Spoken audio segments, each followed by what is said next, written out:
Hi there, English learners.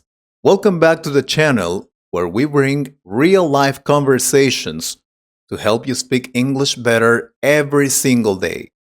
Today's topic is deep. We're talking about alcohol, addiction, and making better choices in life, all through a real, raw conversation between two coworkers.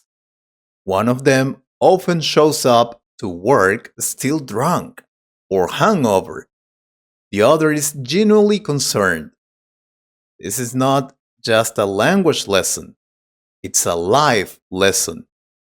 In this video, you'll hear a conversation full of advanced daily vocabulary, emotional storytelling, and authentic expressions you won't learn in textbooks. Let's dive in. Morning, David. What are you drinking? It smells a bit sharp. Hey, Josh. It's just a splash of wine. Nothing major. I skipped breakfast and needed something to take the edge off. Wine? At 8:30 in the morning? Man, that doesn't sound like a great idea. Yeah, I know how it looks, but I was out last night celebrating. A few of us hit this rooftop bar downtown. We danced, we laughed, we stayed out way too late, just trying to live a little. You know, you've been saying that a lot lately. Honestly, this is like the third time this week you've come in looking completely wiped out. You reek of alcohol. Are you okay?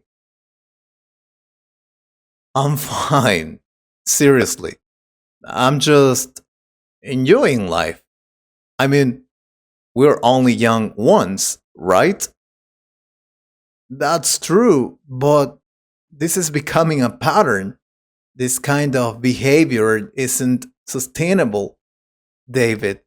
Not at work. People have started to notice. Management, too. Let them notice. I still get my work done. I stay late. I meet deadlines. I'm not hurting anyone. I don't think you realize how slippery the slope is. It starts with a drink before work, then maybe one during lunch. And before you know, it's every day, all day. You're not in control anymore. The battle is. Come on, don't be so dramatic. I like to unwind. That's all. I'm not some hopeless drunk.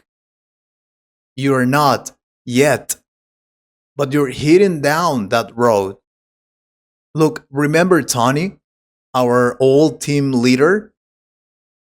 Yeah. What about him? He used to do the same thing, drink at lunch, hide vodka on his desk drawer.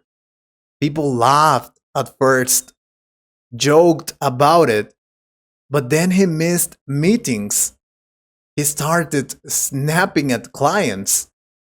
Eventually, he got fired. And last I heard, he's living out of his car, lost his apartment, his wife left, he spiraled. That's that's not going to happen to me. Nobody thinks it will until it does. And to be honest, you're exhibiting the same warning signs he did. Coming in late, looking disoriented, smelling like alcohol, covering up with gum and cologne. We noticed, David. So, what do you want me to do? Stop going out completely? Just work and sleep? No, That's not what I'm saying. But you need balance. There's a difference between having a drink socially and relying on it to get through the day. When drinking becomes your coping mechanism, it's no longer just fun, it's dangerous. I guess maybe I've been partying a bit too much lately, but it's just the stress, man. Bills, loneliness, pressure. Sometimes a drink helps me feel normal again. I hear you. I really do. Life can be overwhelming, but there are better ways to handle stress.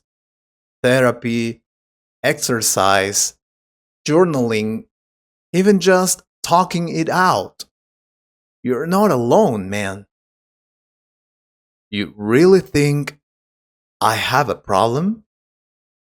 I think if you keep going like this, it might escalate into something you can't control. And I care enough to tell you before it's too late. You're right. I've been making excuses. And honestly, I don't want to end up like Tony. I've worked too hard to get here. Then start today. No more drinks before work. Talk to someone. Set limits. You owe it to yourself. Okay, no more drinks during work days. That's a promise. I need to get my life together. I just, I appreciate you, man. Thanks for saying something instead of ignoring it. Of course, that's what friends, real friends, do. All right, here are the 7 key expressions from the conversation, with meanings and examples to help you fully understand and use them. Number 1, take the edge off. The meaning is to make something unpleasant, like stress, pain, or tension, feel a little less intense, to slightly relax or numb strong emotions. For example, I drank some tea to take the edge off my nerves before the interview. Example number 2. She listens to music to take the edge off after a long day at work. Now repeat after me. Take the edge off. Take the edge off. Number 2. You reek of alcohol. The meaning is to strongly and unpleasantly smell like alcohol. Reek is a strong word used for bad or overwhelming odors. For example, after the party, it reeked of alcohol and cigarette smoke. Example number 2. She walked into the room and immediately noticed he reeked of perfume. Now repeat after me. You reek of alcohol.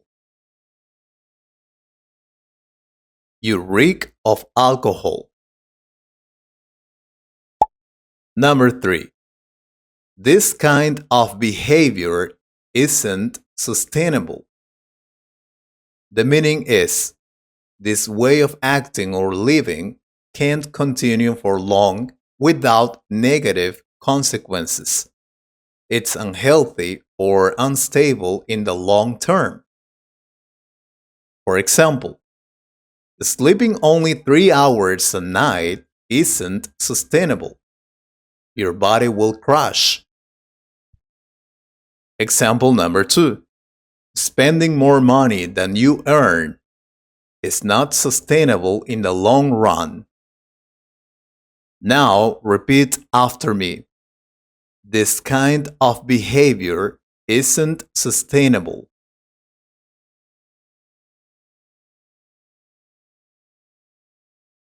This kind of behavior isn't sustainable.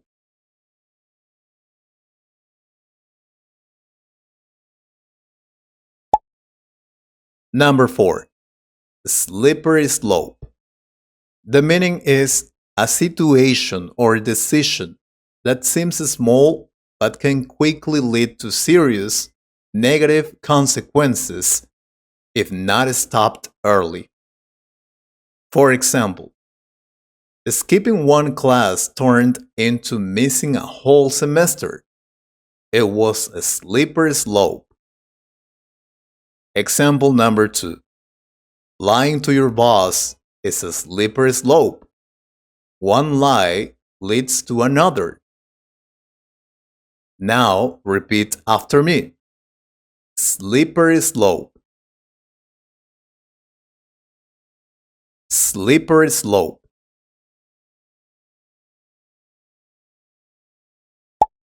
Number 5. Exhibiting the same warning signs. The meaning is showing behaviors or signs that are similar to someone who has had a problem before, often used with health or addiction problems. For example, he's exhibiting the same warning signs his brother had before his breakdown. Example number 2. If your pet starts hiding and not eating, those are warning signs you shouldn't ignore. Now repeat after me, exhibiting the same warning signs. Exhibiting the same warning signs.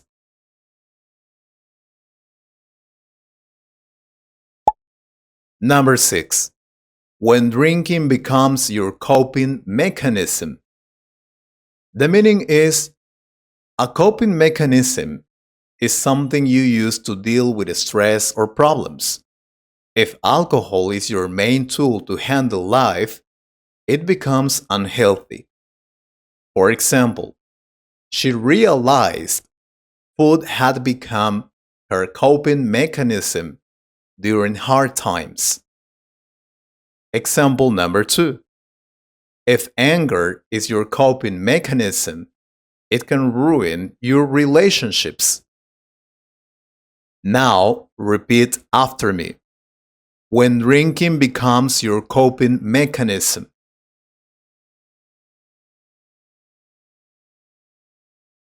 When drinking becomes your coping mechanism.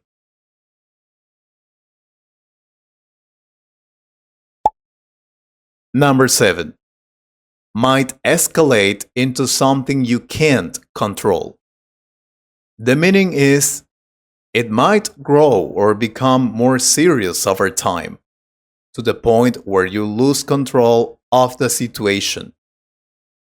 For example, if you ignore the conflict, it might escalate into something more serious. Example number 2. What began as anxiety escalated into panic attacks she couldn't control. Now repeat after me. Might escalate into something you can't control.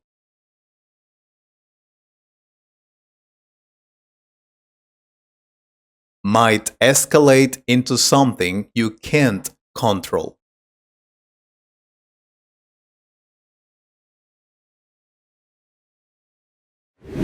Well done!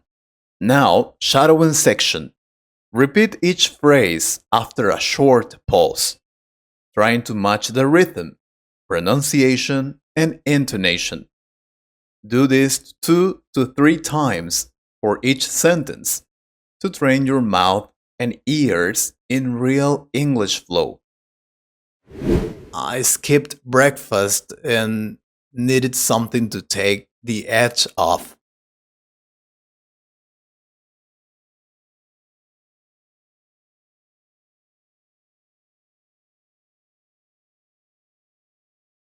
You've come in looking completely wiped out.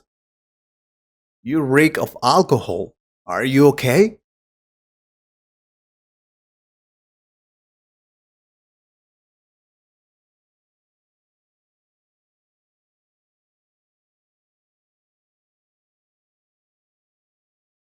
That's true, but this is becoming a pattern. This kind of behavior isn't sustainable, David.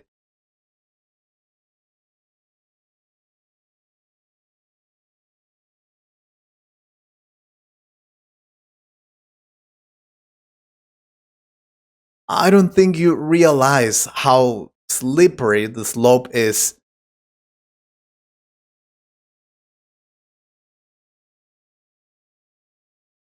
Nobody thinks it will until it does. And to be honest, you're exhibiting the same warning signs he did.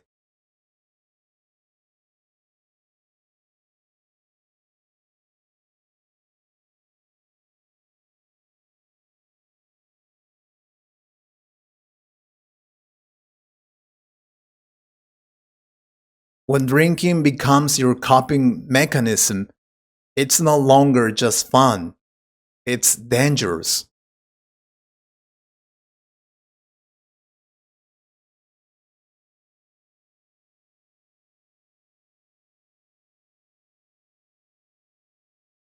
I think if you keep going like this, it might escalate into something you can't control.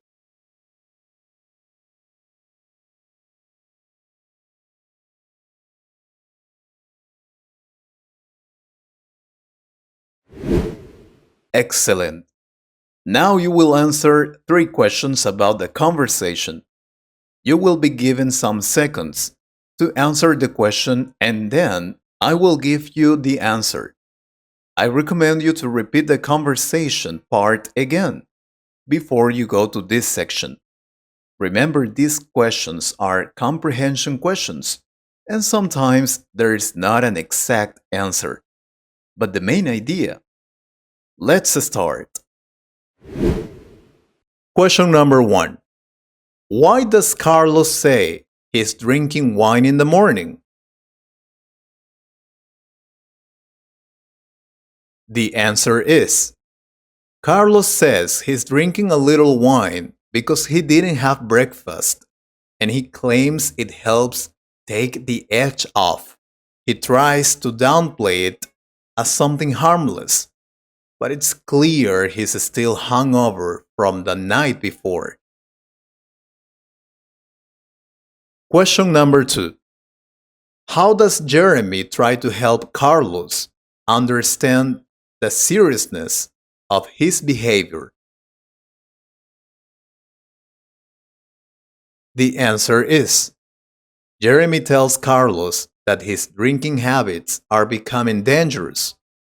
He reminds him that this has happened multiple times and that his behavior is not sustainable. Question number three. What decision does Carlos make at the end of the conversation?